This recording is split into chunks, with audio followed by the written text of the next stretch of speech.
All right, here we go. So we make these videos sometimes if I can't be there or just as a means to practice taking notes. So we are going to start section 1.6, which is about compound inequalities.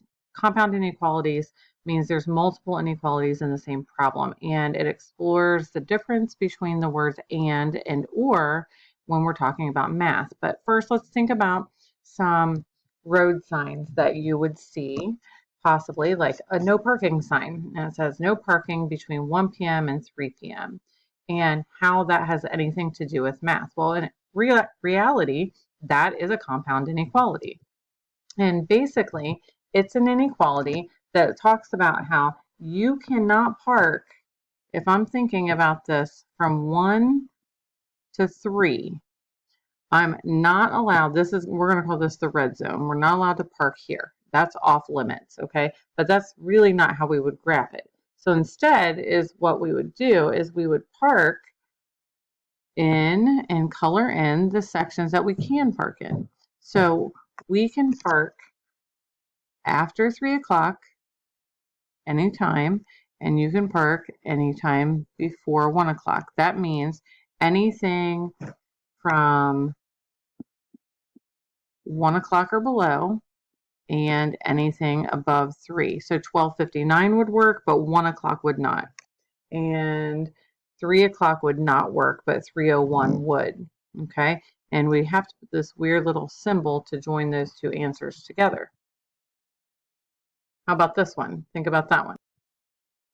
Here's another one. This is another no parking sign. It says no parking before 6 or after 9 a.m. So here's 9 a.m., here's 6. And again, if we think about what area is not allowed, not before 6, not after 9, which means that the time between 6 and 9 would be allowed. So this is the area that we can park in. Now, in this case, since it's before 6, 5:59 is not allowed, but 6 o'clock we could park there. So we would say, since our colored area is between two dots, the X represents the things that you're allowed. That would mean the things up till 9, but you have to restrict it so that it doesn't start till 6. So kind of like the graph is between two numbers, so is my answer when I write it, between two numbers, 6 and 9. Okay, so again, these are called compound inequalities. Very straight line that I just drew. And it is two inequalities joined by the words, you probably guessed, and, or the word or. Sometimes that's done with symbols to represent the ands, or it's done verbally. Now, or is the one that you have to use the word on. You can't get around using it. So let's talk about and. Okay, so if we talk about the and situation here, the and situation represents what we call the union, kind of like a marriage, the union of two sets. And when you have that, both of their conditions have to be met, meaning we have to satisfy both equations or both inequalities. When we're talking about an or situation, that represents what we call the intersection. And I think you guys have done Venn diagrams before where you know what unions and intersections are, like an intersection like this, and you talk about the group in between here. That would be an intersection. Okay, so when you have an or situation, this one means I could be in either group. I don't have to be in one or the other. I could be in this part if I want. I could be in this part if I want, but I don't have to be in the middle. I could if I wanted to. Okay, the union symbol, what we're talking about right here, has to be used, and it looks like a big U. I know, that's very impressive. Okay, so what we're going to do is, just to start practicing, I have two individual inequalities. I have x greater than or equal to -4, which I'll do in blue, and I have x less than 3 that I'll do in purple. And we know how to graph these. We've practiced this before. So the first one, I would have a closed dot on -4, and then my arrow goes to the right side because it is set up good side versus bad. And again, on this purple one, I have an open circle on 3, and it's pointing to the left from the good side, so I'm going to go to the left. Because the third one combines the two, a lot of times I'll use my highlighter to kind of show you what I'm talking about. And I always use the yellow and blue make green approach. And so if I'm talking about yellow and blue, well, where the and happens, they have to make green, okay? So in the case of the yellow, all right, if I'm graphing that, I would go down here and I would put my closed dot, and then it goes this way. And for the other one, I had my open, and it goes the other way. Now you can see very clearly where they overlap in the middle. So that's where your final answer would be living. So I would have a closed dot, and I would be coloring in between these two places. So what you can see on red, that's where your answer is. Okay, here's some examples on the left side of what some and graphs look like. Okay, and inequality, now I haven't finished it yet. If I look at this one, I can see that I'm talking about some numbers less than 2. And if I look at the second one, I'm talking about the numbers that are bigger than -4, or sorry, -6. And to combine them, I want to look to see where I have both. So I would be looking at this region right here where there's overlap. And that's the part that I put on my final answer graph. Okay. Oh, I don't know why that moved. But this would be my final answer. Open, open, and then I write my answer like this. And I don't know why that's being crazy and moving. All right. Here's some examples of an OR graph. So this one right here shows that x is less than -5. This one shows that x is greater than 4. I don't know why that keeps bouncing around. It's weird. Okay. And so when I put the two things together to make my final answer, what I get is, since they're not connected, I get x less than -5, and I'm going to use a union to kind of bridge this gap. Think like that's a bridge between these two. Okay.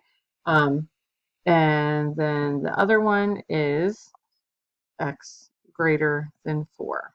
All right, that's my final answer. So I'm going to apologize right now because you might get a second short video to finish this up just for time. Okay, so the first one that we're going to do, is you can see how there's two inequalities and this 3y minus 2 is in the middle. So we have to basically solve two. The first one's going to be that 3y minus 2 that I'm going to put there. And then that 3y minus 2 that's in the middle also is going to get put into a second one. So I'm going to solve two different inequalities, one of which is going to be 10 less than or equal to 3y minus 2. And then I'm going to solve 3y minus 2 is less than 19. Something to point out is that when it's written like this, joined together, it's automatically an and compound inequality. Okay, so I'm going to sit here and go through really quickly. I'm going to add my 2 to both sides, and I think you guys know how to do this. 12 less than or equal to 3y. Then I'm going to divide by my 3, and I'm going to get 4 is less than or equal to y. I'm going to put that back together in just a second. Okay, for this one, I'm going to add my 2 on both sides and get my 3y less than 21. Divide by my 3, and I get my y less than 7. If I put these two answers together, that's going to be my answer. But an easier way to think of it might be, because it's an and, to write it as one big one. Okay, so then you have your 4, 5, 6, 7. Whoops, how about we make that into a 7? And then we can basically graph in between them. So I'm going to have a closed dot here on 4, an open dot here on 7 because of the less than and the less than equal to, and then I would color between them. So remember that this, when it's written this way, is going to be between the two numbers. Okay, but I like writing it like this. It makes sense to me and it makes it pretty easy. All right, this next one, again, we're going to do the same thing. So I'm going to make my first one 8 less than 3y minus 7, and I'm going to solve that one, and then I'm going to overlap and do 3y minus 7 less than or equal to 23. I'm going to hit pause for the sake of time, solve them each on your own, and then hit play to see if you got the same answer as me, and we'll graph it together.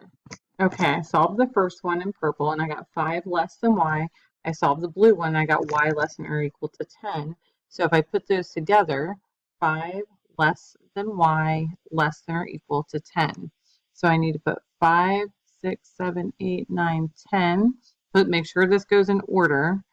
Open circle because this symbol means open, and this symbol means a closed dot, and color in between them.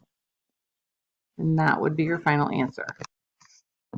When you have an or situation, automatically it has to say the word or.